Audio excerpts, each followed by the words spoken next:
بسم الله الرحمن الرحيم. إن الحمد لله نحمده ونستعينه ونستغفره ونعوذ بالله من شرور أنفسنا ومن سيئات أعمالنا.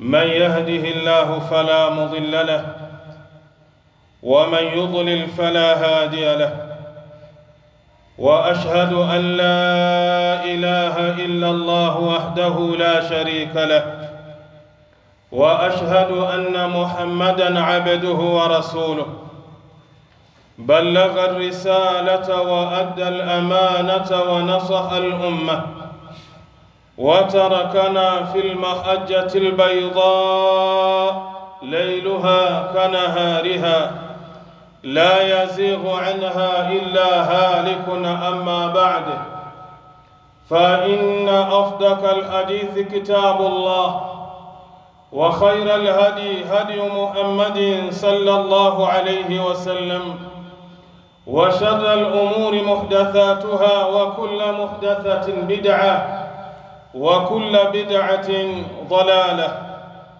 يقول الله جل وعلا في محكم كتابه العزيز المجيد: أعوذ بالله من الشيطان الرجيم، بسم الله الرحمن الرحيم. والعصر إن الإنسان لفي خسر إلا الذين آمنوا وعملوا الصالحات وتواصوا بالحق وتواصوا بالصبر. Wapenzi katika iman, ama baada ya kumhimidi Allah subhanahu wa ta'ala na kumtakia rahma kiongozi wa umma, mwalimu wetu Mtume Muhammadin sallallahu alayhi wasallam, kwanza napenda kuihusia nafsi yangu, pili kuhusia nafsi za waumini wenzangu juu ya swala zima la kumcha na kumwogopa Allah subhanahu wa ta'ala, kwani hakika wamefaulu mbele ya Allah wale ambao wana sifa ya kumcha na kumwogopa Allah subhanahu wa ta'ala. Ndugu zangu katika iman, khutba yangu ya leo insha Allahu ta'ala nitakwenda kuzungumzia ahkamu fil haji, hukumu ambazo zinapatikana ndani ya ibada ya hija. Mbele yetu kuna ibada tukufu, mbele yetu kuna ibada ambayo Muislamu yoyote ambaye atapewa uwezo na Allah jalla fi'ala anatakiwa aitekeleze ibada hii katika umri wake, katika maisha yake mara moja. Lengo ni nini? Kila mwanadamu aina mbalimbali ya madhambi yameweza kumzunguka. Anapoenda kuitekeleza ibada hii, bila shaka Mwenyezi Mungu Subhanahu wa Ta'ala anakwenda kuyafuta madhambi yote ambayo aliyoyafanya katika ulimwengu huu.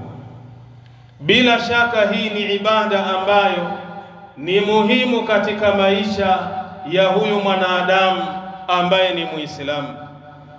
Na mimi nimependa kuizungumzia ibada hii katika mambo mbalimbali ambayo yanamuhusu Muislamu ili aweze kuyafahamu, na yale mengine ambayo yatakuwa ni makosa hafai kuyafanya ili aweze kujiepusha na mambo hayo insha Allah.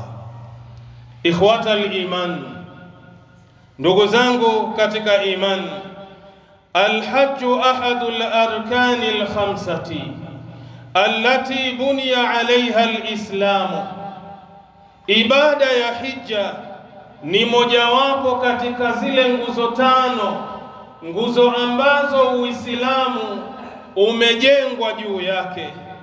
Yajibu ala al-mukallafi al-mustati'i, inalazimika kwa yule ambaye kwamba aliyekalifishwa na sheria, inalazimika kwa yule ambaye kwamba aliyebaleghe, ambaye atakuwa na uwezo wa kuitekeleza ibada hiyo ya hija fil umri maratan wahidatan, aifanye ibada hiyo katika umri wake, katika maisha yake, aifanye mara moja ibada ya haji.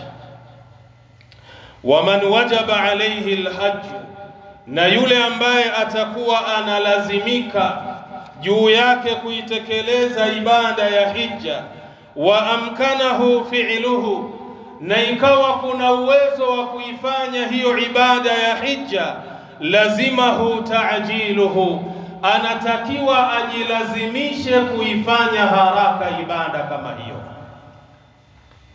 Waislamu mbalimbali Mwenyezi Mungu Subhanahu wa Ta'ala amewajalia uwezo. Waislamu mbalimbali Mwenyezi Mungu Subhanahu wa Ta'ala amewajalia mali ambayo itawawezesha kwenda mahala hapa patukufu kwa ajili ya kuitekeleza ibada ya hija. Lakini waislamu hawa baadhi yao, kila unapoingia mwaka wa hija anatakiwa kwenda kuhiji, yeye kazi yake ni kusogeza mbele, mwakani insha Allahu Ta'ala nitakwenda kuhiji. Mwaka unaofuata kadhalika ndio maneno yake anayasema, mwakani insha Allahu Ta'ala nitakwenda kuhiji. Sio kwamba hana uwezo, ana uwezo wa kufika mahala pale na kuachia familia yake fedha ambayo itakidhi mahitaji yao mpaka arudi. Ana uwezo wa kule anakokwenda akakodi hoteli, akakaa kwa kile kipindi ambacho anatakiwa itekeleze ibada ya hija. Lakini kila mwaka unapofika, yeye kazi yake anasogeza mbele. Sasa yule ambaye atakuwa na huu uwezo anatakiwa afanye haraka kwenda kuitekeleza ibada ya hija.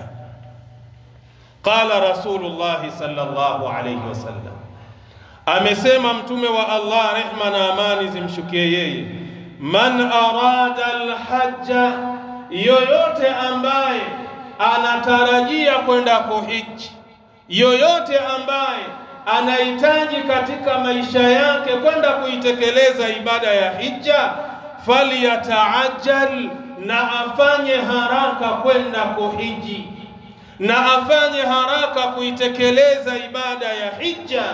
Mtume sallallahu alayhi wasallam alikuwa na lengo gani ama alikuwa na maana gani kuyazungumza maneno haya? Mtume sallallahu alayhi wasallam akasema, fa innahu qad yamradu almarid, hakika ya mtu huyo huenda yakamtangulia yeye maradhi, yakawa ni kizuizi yale maradhi yasimuwezeshe kufika mahala pale kwenda kuhiji.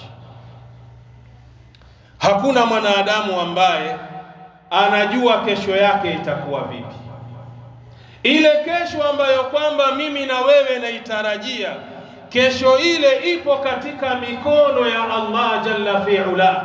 Sasa ikiwa kila mwaka wewe unapanga ya kwamba utakwenda kuhiji, huenda katika ule mwaka ambao unaupanga kwa lengo la kwenda kuhiji yakakutangulia wewe maradhi ambayo yakakunyima nguvu, yakakunyima uwezo kwenda kutekeleza ibada ya hija mahala kama pale. Watadhillu dhallatu, vile vile Mtume sallallahu alayhi wasallam akasema, na vile vile utakapolichelewesha jambo hili la kuhiji, huenda kile ulichokuwa nacho cha kukuwezesha wewe kwenda kuhiji kikawa ni chenye kupotea. Leo mwanadamu anaweza kulala akiwa ni tajiri, hatimaye akaamka akiwa ni masikini. Sasa yote haya ambayo kwamba matarajio unayoyapanga katika maisha yako ya kwamba insha Allahu Ta'ala mwaka ujao mimi nitakwenda kuhiji, huenda kile ambacho ulichokuwa nacho leo cha kukuwezesha wewe kwenda kuhiji, mwakani ikawa Allah jalla fi'ala ameuleta mtihani wake akakupokonya kile kitu ukashindwa kwenda kuhiji. Ndio hapa Mtume sallallahu alayhi wasallam anasema watadhillu dhallatu, na kikapotea kile ambacho kwamba cha kukuwezesha wewe kwenda kuhiji, wata'ridu alhajatu, na ikawa kimekuzuia wewe kwa ajili ya kwenda kuhiji. Kwa hiyo yoyote ambaye Mwenyezi Mungu Subhanahu wa Ta'ala mwaka huu amempa uwezo, amempa nguvu za kwenda kuitekeleza ibada ya haji, asikaye akasema insha Allahu Ta'ala mwakani nitakwenda kuhiji. Wewe hujui elimu iliyofichika. Allah ndiye anayejua. Je, mwakani utakuwa na afya njema? Je, mwakani utakuwa na uwezo wa kwenda kuhiji? Kama hauna elimu hiyo, anayejua ni Allah jalla fi'ala, basi unatakiwa uende ukahiji haraka kabla hayaja kukuta haya. Hadithi hii ni sahihi, akhrajahu Ibn Majah, ameipokea Ibn Majah kwa nambari 2883. Sheikh Albani ameisahihisha fi Sahih al-Jami', utaipata kwa nambari 1064.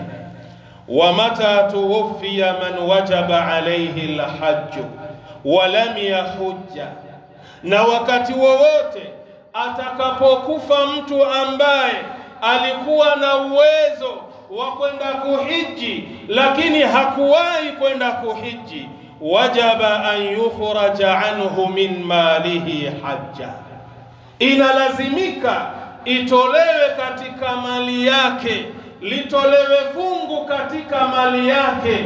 Fungu lile apewe mtu ambaye atakwenda kumuhijia ili aweze kumtoa katika dhima na katika deni ambalo kwamba aliloliacha. Sawaun fatahu bitafriqin au bighairi tafriqin, sawa iwe aliacha ibada ya hija kwa kupuuzia au kwa kutokupuuzia. Ausa am lam yusi, ametoa wasia ama hakutoa wasia. Ikiwa mathalan alikuwa na uwezo, ana fedha, ana mali ya kumwezesha yeye kwenda kuhiji, lakini hakwenda kuhiji mpaka ukafika wakati wake akaondoka duniani, sheria inasimama ya Allah jalla fi'ala, inatakiwa ile mali yake kutolewe sehemu ya mali yake, apewe mtu ambaye ashawahi kuhiji kwenye maisha yake, ili akaende kumuhijia mtu kama yule ambaye ameondoka akiwa na deni kama lile. An Ibn Abbas radhiyallahu anhuma, kutoka kwa Abdullah mtoto wa Abbas, radhi za Mwenyezi Mungu zimuendee mtoto na baba yake, anna mra'atan min Juhainata, hakika ya mwanamke mmoja ambaye anatoka katika kabila la Juhaina, jaat ila nabii sallallahu alayhi wasallam, alikuja mpaka kwa Mtume Muhammadin, rehma na amani zimshukie yeye. Faqalat, akasema mwanamke huyo, inna ummi nadharat, hakika ya mama yangu ameweka nadhiri, anta hujja, nadhiri ya kwenda kuitekeleza ibada ya hija, falam tahujja hatta matat, hakuwahi kuhiji mama yangu mpaka amekufa. Afa ahuju anha ya Rasulullah, je, naweza kumhijia kwa niaba yake? Huyu ni mama yake ambaye ameweka nadhiri ndani ya maisha yake ya kwamba kabla hajakufa atakwenda kuhiji, lakini ma'al asafi shadid, nadhiri ambayo ameiweka hakuwahi kuitekeleza, mauti yakaweza kumkuta, kwa sababu hakuna anayejua kesho yake kutakuwa na nini. Mwanamke huyu amekufa hali ya kuwa hajahiji maana yake ameondoka na deni la nadhiri. Binti yake anakuja kwa Mtume sallallahu alayhi wasallam, mama yangu ameweka nadhiri ya kwenda kuhiji, lakini mama huyu amekufa kabla haja kwenda kuhiji. Ya Rasulullah, afa ahuju anha, je, naweza kumhijia mama yangu?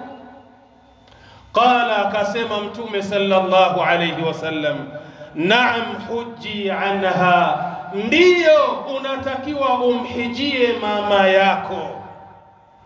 Kisha Mtume sallallahu alayhi wasallam akamuuliza Salih, araaiti law kana ala ummiki daynun, unaonaje lau mama yako amefariki hali ya kuwa ameacha deni la kifedha anadaiwa, akunti qadiyatan, je, ungemlipia mama yako huyo? Kisha Mtume sallallahu alayhi wasallam akasema, iqdullaha fallahu ahqqu bilwafa, lipeni deni la Allah jalla fi ula, kwa sababu haki ya Allah ni kubwa zaidi katika kutekelezwa, katika kulilipa hilo deni. Hii inatupa picha gani? Hii inatupa picha ambayo kwamba nadhiri yoyote ambayo ya kiibada utaweza kuiweka katika maisha yako na ukaondoka duniani hali ya kuwa haujaitimiza nadhiri kama ile, unatakiwa ile nadhiri uitekeleze kwa kupitia familia yako, kwa kupitia ndugu zako. Mathalan, umekaa muda mrefu biduni walad, pasipokuwa na mtoto, ukaweka nadhiri amama Allah, ya Allah, utakaponijalia mimi mtoto nitakwenda kutoa 100,000 kama sadaka kwa watoto ambao ni mayatima. Mwenyezi Mungu Subhanahu wa Ta'ala akakuruzuku mtoto, akakujalia mtoto, ile furaha uliyokuwa nayo, umekaa kwenye ndoa zaidi ya miaka 30 hauna mtoto, ukajisahau, ukashindwa kuitekeleza nadhiri ile, ukaondoka duniani hali ya kuwa una deni la nadhiri ile. Jamaa zako, familia yako inatakiwa iitekeleze nadhiri kama ile. Kwa sababu gani? Lile ni deni ambalo umeliweka amama Allah, ni baina yako wewe na Allah jalla fi ula. Allah amekujibu dua yako na wewe umeshindwa kutekeleza ahadi uloiweka amama Allah. Lazima wale ambao waliopo ulimwenguni ambao ni jamaa zako wakutekelezee nadhiri kama ile. Na ndio hapa tunamuona huyu binti anakuja kwa Mtume sallallahu alayhi wasallam, mama yangu ameweka nadhiri ya kwenda kuhiji lakini hakuweza kuhiji. Ya Rasulullah, naweza kutekeleza ibada ya haji kwa niaba ya mama yangu? Mtume anamwambia, tekeleza ibada hiyo kwa niaba ya mama yako. Kwa sababu gani? Lao waonaje wewe mama yako ameondoka duniani, ameacha deni la kifedha anadaiwa, ungemlipia? Basi haki ya Mwenyezi Mungu inatakiwa ilipwe, ina haki zaidi. Hadithi hii ni sahihi, kaipokea Imamu al-Bukhari kwa nambari 1852. Muslim ameipokea hadithi hii biikhtilafin yasirin, kwa tofauti ambayo ni ndogo, utaipata kwa nambari 1148. Ikhwata al-iman, ndugu zangu katika iman, waman qudira ala al-hajj binafsihi, na yule ambaye Mwenyezi Mungu Subhanahu wa Ta'ala atamwezesha kwenda kuitekeleza ibada ya haji yeye mwenyewe binafsi, falaisa lahu an yastaniba, haifai mtu huyo atafute mtu ambaye atasimama niaba yake kwenda kumhijia. Yani mathalan, Allah amekupa fedha shekhi, fedha zile zinakuwezesha wewe kwenda kuitekeleza ibada ya haji, lakini kwa sababu ya uvivu uliokuwa nao, kwa sababu hutaki kupoteza fedha kwenye kampuni yako au biashara yako, ukaamua ya kwamba wacha nitafute mtu aende akanihijie, hija kama hiyo haifai. Kwa sababu gani? Una nguvu, una afya, una uwezo. Kilichokufanya wewe mpaka usiende wewe mwenyewe ni kitu gani? Kwa hiyo haifai kumtafuta mtu ambaye akakutekelezea ibada hiyo ya hija. Fa in fa'ala dhalik, akilifanya hilo, akatafuta mtu kwa ajili ya kwenda kumhijia, lam yujizuhu, hiyo moja kwa moja haiwezi kukidhi ile hija ambayo kwamba anatakiwa aifanye ndani ya Uislamu. Ujue moja kwa moja ya kwamba wewe huja hiji, unatakiwa ufanye nini? Uende ukahiji. Waman wujidat fihi sharaitu wujubil hajj, na yule ambaye atajaliwa na Allah jalla fi'ala yakapatikana kwake masharti ya kwenda kuhiji, wa kana ajizan anhu, na akawa hawezi kwenda kuhiji, bibadanihi, kwa mwili wake, limani maradhin, kwa sababu ya kizuizi cha maradhi, la yurja zawaluhu, ambayo hayatarajiwi kuondoka yale maradhi, au kana shaykhan faniyan, au amekuwa mtu mzima sana, umri umekwenda umesogea, lazima huwa ayuqima man yahuju anhu, inalazimika sasa hapa asimame mtu ambaye atakwenda kuhiji kwa niaba yake. Ni mtu ambaye ana maradhi, na maradhi haya hayajulikani yataondoka lini. Ni mtu ambaye ni mtu mzima, umri umekwenda, pengine hata miguu haishiki tena kwenye ardhi. Basi hapa anatakiwa mtu kwa lengo la kwenda kumhijia kwa niaba yake. Na huyu mtu ambaye atakwenda anatakiwa kwenye maisha yake awe ashawahi kuitekeleza ibada ya hija. Ikiwa atatafuta mtu ambaye maishani mwake hajawahi kuhiji, kisha akamwambia nenda ukanihijie, ile hija inageuka ni ya yule mtu ambaye aliyekwenda kumhijia. Wewe ulomtuma hauna kitu katika maisha yako. Walfaqiru, na yule ambaye atakuwa ni fukara, hana kitu, masikini, la yajibu alayhi alhajj, haimlazimu juu yake ibada ya haji, wala yuhajju anhu, wala haifai kwenda kumhijia yule fakiri. Yani wewe una uwezo, mathalan Mwenyezi Mungu Subhanahu wa Ta'ala amekujalia nini? Mali. Lakini una rafiki yako, una ndugu yako ambaye ni fukara, ni masikini, hana uwezo, hana fedha ya kumwezesha kwenda kuitekeleza ibada ya nini? Ibada ya haji. Alafu umwambie shekhe, kwa vile wewe ni fakiri, basi insha Allah Taala wacha mimi niende haji nikahiji kwa niaba yako. Hakuna hija ya namna hiyo, wala haitofaa hiyo hija. Wala basa bibadhli nafaqati lahu, na wala hakuna tatizo ukiamua fakiri yule kumpa pesa. Si hana pesa, muwezeshe kwa ajili ya kwenda kufanya nini? Kwa ajili ya kwenda kuhiji. Ndio hapa tunasema wala basa bibadhli nafaqati lahu, wala hakuna tatizo wala shida kumpa fedha ya kumwezesha kwa ajili ya kwenda kuhiji, liyahuja an nafsihi, ili akahiji yeye mwenyewe nafsi yake. Waman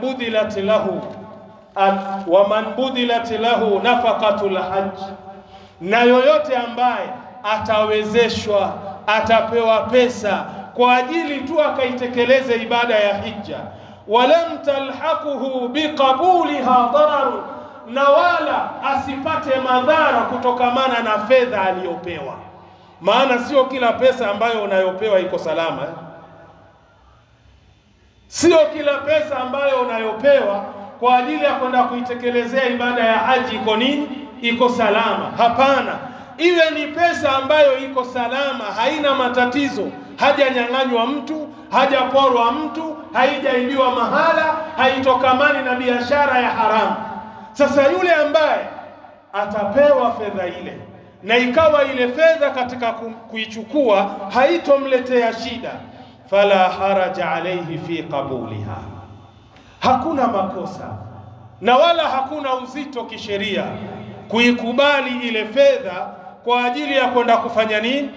Kwa ajili ya kwenda kuhiji. Ndiyo hapa anasema fala haraja alayhi fi qabuliha, hakuna makosa kuikubali fedha hiyo, wa adai la haji biha, na kwenda kutekeleza ibada hiyo ya haji. Ndugu yangu katika imani, unapotaka kufaulu katika huu ulimwengu, muombe Allah jalla fi'ala akupe vitu vitatu katika maisha yako, na umuombe Allah jalla fi'ala akuepushie vitu vitatu katika maisha yako. Unapotaka kufaulu kwenye huu ulimwengu, muombe Allah akupe mambo matatu na akuepushie mambo matatu. Muombe Allah jalla fi'ala akupe jambo la kukinai, alqanaatu fi nafsik, uwe na tabia ya kuridhika na kutosheka katika nafsi yako. Unapokuwa na sifa ya kuridhika na kutosheka katika maisha yako, wallahi wewe ni tajiri katika ulimwengu huu, hakuna tajiri kama wewe. Lakini unapokosa jambo la kuridhika na kutosheka kwenye nafsi yako, wallahi hakuna masikini katika huu ulimwengu kushinda wewe. Kwa sababu gani?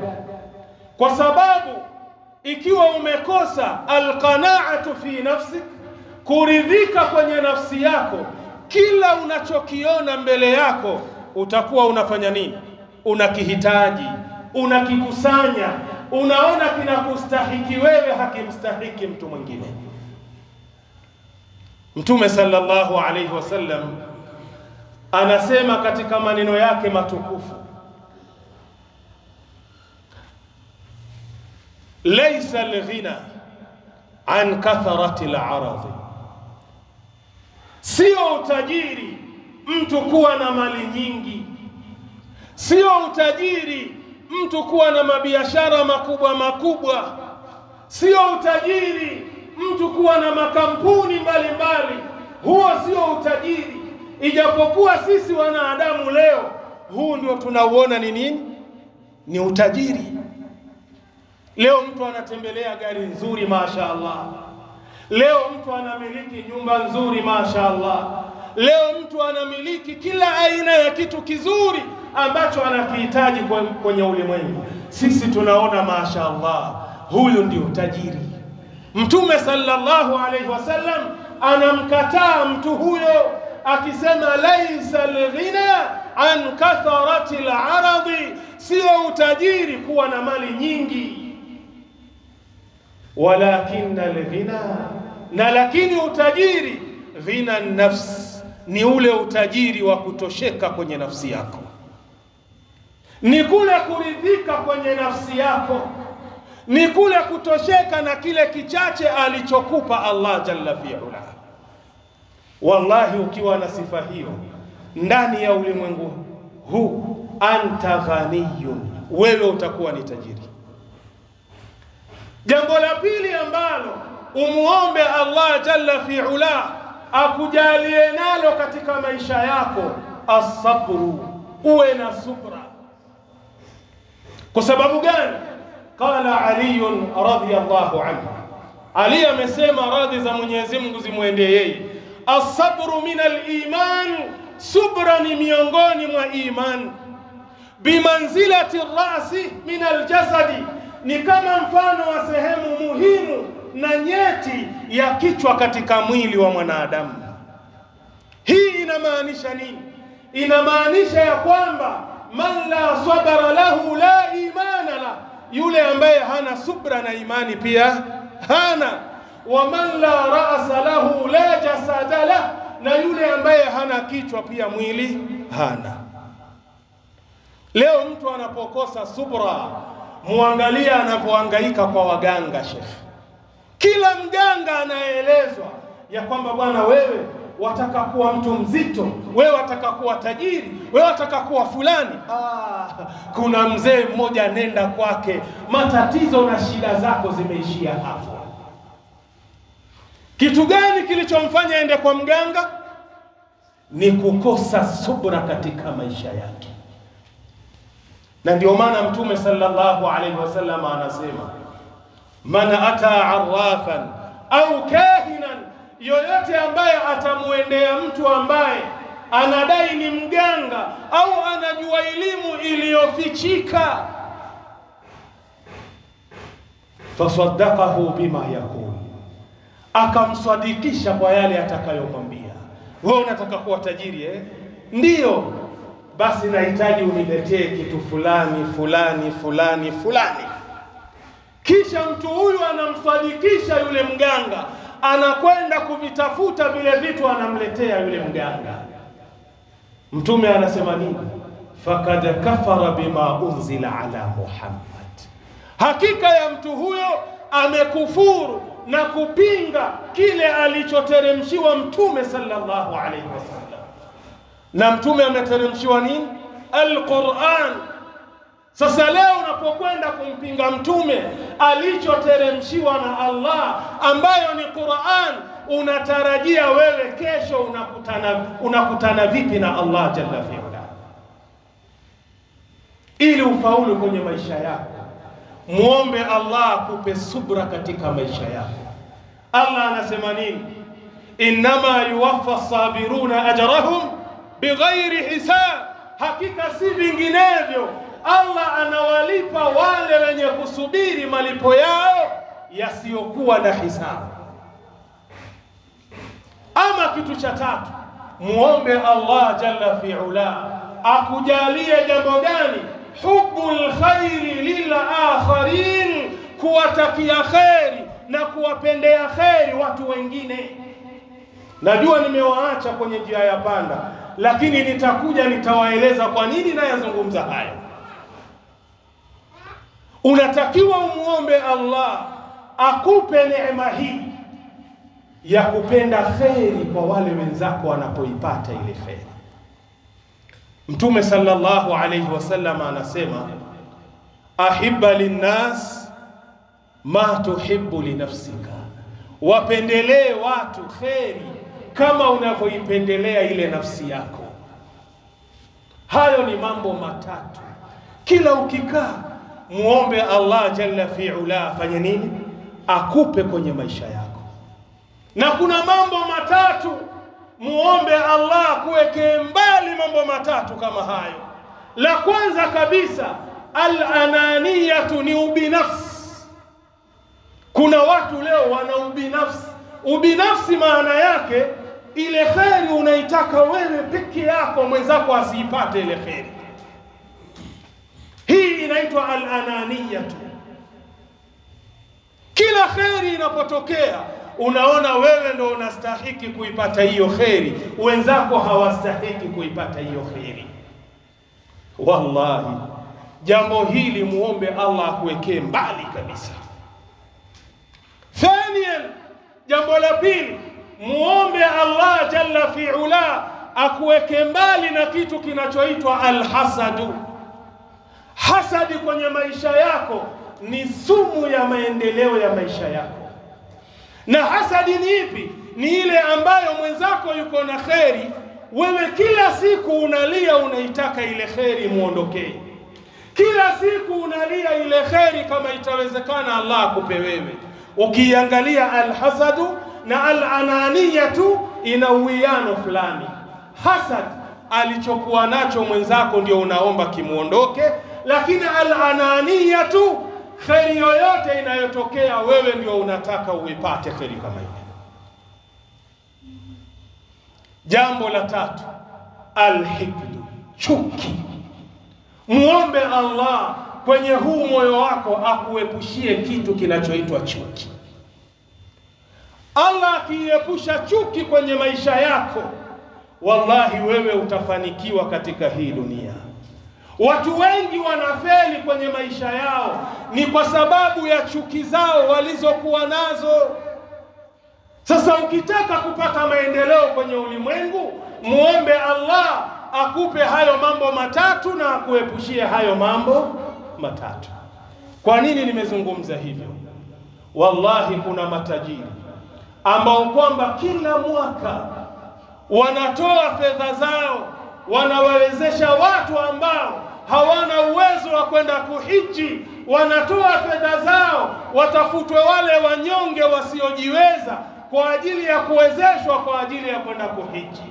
Lakini kuna watu ambao wanapewa hizi nafasi, wanapopewa hizi nafasi huwa wanaziuza kwa wale watu wengine wanaotaka kwenda kuhiji. Leo tajiri mmoja mathalan anatoa nafasi za watu 10. Anakwambia Sheikh, tena mashekhe basi, anakwambia Sheikh, nina nafasi za watu 10, nahitaji mwaka huu ndio wakaitekeleze ibada ya hija. Anamwambia sawa Sheikh, wallahi umefanya jambo la maana, umefanya kheri katika maisha yako. Zile thawabu zao zile Allah jalla fi ula kulipa malipo, na wale hawapunguzi chochote sehemu ya malipo ya ibada ya hija. Wallahi umefanya jambo la maana. Yule bwana anapewa tiketi za watu wangapi? 10. Anaanza kutafuta watu ambao kwamba hawastahiki kupewa zile tiketi. Mtu anakuja kwa mtu ambaye anajiweza, Sheikh, bwana na nafasi 10, watu wanatakiwa wende wakahiji. Ni mtu huyu ambaye amejitolea, lakini si unajua mkono mtupu haurambwi. Kama unahitaji upate hii golden chance kwenda kuhiji kwa mwaka huu, nafikiri hata 300,000 inafika kwa sasa, 300,000. Sasa mtu anakuambia bwana, mimi nahitaji 100,000 nikupe Sheikh wende ukahiji. Jamaa anachelewa hapo? Hachelewi, anasema no time to waste. Moja kwa moja bwana, shika 100,000. Sasa hebu niambie, kwa watu 10 kapata pesa ngapi? Sasa mtu wa aina hii ni yule mtu ambaye kwamba kwanza ana hasad, pili ana ubinafsi, tatu ana chuki na watu wengine. Na wakati unatakiwa uwatakie kheri ndugu zako, umepewa zile nafasi, ukaona fulanun wa fulanun yastahiqu an yahuja fi hadha al-aam, anaweza kwenda kuhiji kwenye mwaka huu, wacha kumpeleka kona na kulia na kushoto bwana. Mwambie bwana, jitayarishe mwaka huu inshallah na wewe uko kwenye ibada ya hija. Ndio tuarudi pale pale. Ikiwa mathalan Allah amekupa uwezo kumsimamia mwenzako kwa lengo la kwenda kuhiji, unatakiwa umsimamie, utapata malipo makubwa amama Allah. بارك الله لي ولكم بالقرآن العظيم ونفعني وإياكم بالآيات والذكر الحكيم. أقول قولي هذا وأستغفر الله لي ولكم فاستغفروه إنه هو الغفور الرحيم وهو البر الكريم. استغفر الله.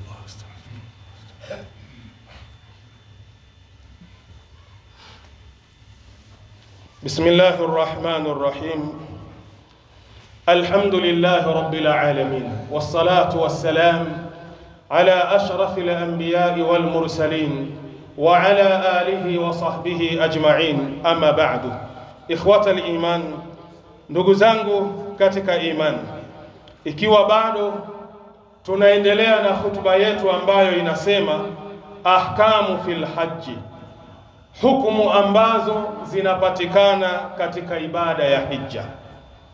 Ikhwata al-iman, ndugu zangu katika iman, walaysa liman lam yahujja an nafsihi hajjata al-islami, na wala haifai kwa yule ambaye maishani mwake hajawahi kuhiji hija hii ya Uislamu, ayahuja an ghairihi, kwenda kumhijia mtu mwingine. Fa in faala, akilifanya hilo, wakaa ihramuhu an nafsihi, ile hija inaangukia upande wake. Yani jalia wewe ni tajiri na sio lazima kwenda kuhiji uwe tajiri, lakini asilimia kubwa ya kasumba ambazo tulizokuwa nazo ya kwamba mwenye kwenda kuhiji lazima yakuna ghania, lazima awe tajiri. Lakini sio lazima uwe tajiri, kwani ukiwa na 300,000 wewe tajiri? Wala si tajiri shehe. Kuna watu wana pesa, wakiacha kufanya kazi leo, pesa zao wanakula watoto wao, wajukuu zao, vilembwe vyao, vilembwekeza huko na vitukuu, wote wanakula. Lakini mpaka leo watu wanazunguka kwenye mijiviti na hawajawahi kwenda kufanya nini? Kwenda kuhiji shehe. Sijui watu wana uzito wa aina gani, au mali ya haramu nini? Yani mtu yupo kila mwaka wamuona yuko pale pale, mfanyakazi wake anajichanga, anajiwekea mpaka inafika wakati anawaaga wenzake, jamani inshallah naelekea kwenda kuhiji, lakini tajiri yake yuko pale pale, hata mwaka mmoja kwenda kuhiji hana. Sasa mathalan ikiwa upo nazo shehe, Mwenyezi Mungu Subhanahu wa Ta'ala amekujalia ile pesa, kisha ukaamua kutafuta mtu ambaye maishani mwake hajawahi kuhiji, ukamwambia wewe bwana, nataka uende ukanihijie safari hii. Yule bwana akienda kuhiji kwa niaba yako wewe, ile hija inahama kwa uliyemtuma, wewe hauna chochote amama Allah. Sio maneno yangu haya.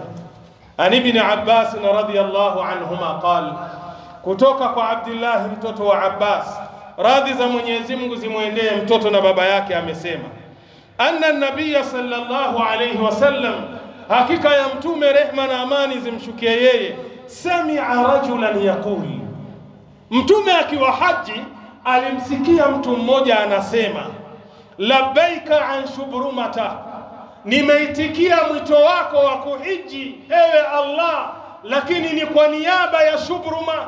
Yani amekuja kumhijia nani? Shubruma jina la mtu bwana. Kwa hiyo huyu bwana anamwambia Allah, labbaika, nimeitikia mwito wako wa hija, an shubrumata, lakini ni niaba ya Shubruma. Qala, mtume akasema kumwambia huyu bwana, man shubrumatu, ni nani huyo Shubruma ambaye unamhijia wewe? Qala, akasema huyu bwana, akhun li, huyu ni ndugu yangu, au qaribun li, au ni mtu wangu wa karibu. Qala, mtume akasema kumuuliza huyu bwana, hajajta an nafsik, je, maishani mwako ushawahi kujihijia nafsi yako wewe mwenyewe? Qala la, huyu bwana akasema hapana. Ina maana hii ndio mara ya kwanza naja mahala hapa na nimetumwa nije nimuhijie huyu nani ambaye ni Shubruma. Qala, mtume akamwambia huyu bwana, huji an nafsik, hiji kwa ajili ya nafsi yako, thumma huja an shubrumata, kisha ndio uje umuhijie ambaye ni Shubruma. Unaona balaa sasa hii. Sasa lazima ikiwa mtu mathalan una uzito wa kwenda kuitekeleza ibada ya hija, mathalan anta marid, wewe ni mgonjwa na maradhi yale hayatarajiwi kupona si leo wala kesho. Mathalan wewe ni mtu mzima, dhahaba umruk, umri wako umekwenda, huna uwezo huo, na unahitaji mwaka huu kuitekeleza ibada ya haji, tafuta mtu ambaye maishani mwake ashawahi kwenda kuhiji kwa ajili ya nafsi yake, kisha mtume akakuhijie wewe. Ukilifanya hilo, ile hija ni ya kwako. Lakini ukakurupuka tu ukasema bwana aliwalo na liwe, wewe nenda bwana, kwa sababu rafiki yako wewe nenda, basi ile haji inahama, inakuwa ni ya rafiki yako, wewe hauna kitu. Akhrajahu Abu Daud, hadithi ameipokea Abu Daud kwa nambari 1811. Ibn Majah kaipokea kwa nambari 2903. Sheikh Albani kaisahihisha fi sahih al-Jami utaipata kwa nambari 3128. Wapenzi katika imani, naona wakati umesogea, wakati umetuacha, lakini naomba nisimamie hapa mbele insha Allahu taala, na hutuba yetu tutakuja kuimalizia Ijumaa itakayofuata insha Allah. Wayustahabu an yahujja al-insanu an abawaihi, na imependekezwa kwa huyu mwanadamu akawahijie wazazi wake wangapi? Wawili. In kana maitataini au ajizaini, ikiwa tayari washakufa au ni watu wazima sana hawana uwezo wa kwenda kuhiji. Mimi na wewe, ikiwa Allah jalla fi ula ametupa uwezo na wazazi wetu tayari washatangulia mbele ya Allah, au wazazi wale ni watu wazima, utu uzima ambao umemkosesha nguvu ya kwenda kuhiji, basi tunatakiwa tuitekeleze ibada ya hija kwa niaba ya wazazi wetu wawili. Wayabda'u bilhaji an ummihi, na aanze kuitekeleza ibada ya hija kumhijia mama yake. Hapa kina baba watasema inakuwaje? Arrijalu qawwamuna ala nisa, inakuwaje wakati wanaume ndio wasimamizi wa wanawake? Leo mtoto ana fedha anatakiwa kutuhijia, anakwenda kumhijia mama yake. Nitoeni, sio mimi, ni maneno ya Mtume Muhammad sallallahu alayhi wasallam. Kwa hiyo anasema wayabda'u bilhaji an ummihi, anatakiwa aanze ile ibada ya hija akamhijie mama yake. Kwa nini? Liannaha muqaddimatun fil birri, kwa sababu huyo ndiye ametangulizwa katika kufanyiwa wema. Yani unapokuwa na wazazi wawili, mama na nani na baba, wewe mtoto unatakiwa utekeleze jambo la kufanya wema kwa mama yako kwanza kuliko baba yako. Mnisikilize vizuri hapo. Kwa hiyo anasema liannaha muqaddimatun fil birri, ni kwa sababu huyo mama ametangulizwa katika kufanyiwa wema. Thumma an abihi, kisha ndio anakuja amfanyie baba yake. Nasimama kwenye hadithi hii. An Muawiyata ibn Haidata qala, kutoka kwa Muawiya mtoto wa Haida amesema, qultu ya Rasulullah, nilisema ewe mtume wa Allah, man abarru, ni nani ambaye anastahiki kufanyiwa wema zaidi na mimi? Qala ummaka, mtume akamwambia ni mama yako. Qultu man abarru, nikasema kwa mara ya pili, ni nani anastahiki kufanyiwa mema ama wema ya Rasulullah zaidi? Qala ummaka, akamwambia mama yako. Qultu man abar, akasema kwa mara ya tatu huyu bwana, ni nani ambaye anastahiki kufanyiwa wema zaidi na mimi ya Rasulullah? Qala, mtume akamwambia nini? Ummak, mama yako. Qultu man abar, mara ya nne sasa nikasema ni nani ya Rasulullah ambaye anastahiki kufanyiwa wema zaidi na mimi ya Rasulullah? Qala, mtume akamwambia abaka, ni baba yako. Mama kapewa daraja ngapi? Kapewa daraja 3. Sasa wa kumlaumu ni mtume ama ni mimi? Sasa ikiwa una uwezo wa kwenda kuwahijia wazazi wako wawili, mtangulize kwanza nani? Mama, kisha alafu baba atafata mwakani insha Allahu taala. Kisha mtume akasema thumma la aqraba fal aqraba, kisha atafuata mtu wa karibu, mtu wa karibu. Akhrajahu al-Bukhari fi al-Adab al-Mufrad. Hadithi hii ameipokea Imam al-Bukhari kwenye Adab al-Mufrad kwa nambari 3.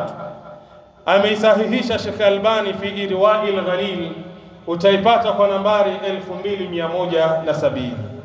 Ndugu zangu katika imani, insha Allahu taala, Mwenyezi Mungu akitupa umri na wakati, Ijumaa itakayofuata tutakuja kumalizia ahkamul haji au ahkamu fil haji, hukumu ambazo zinaambatana na ibada ya hija.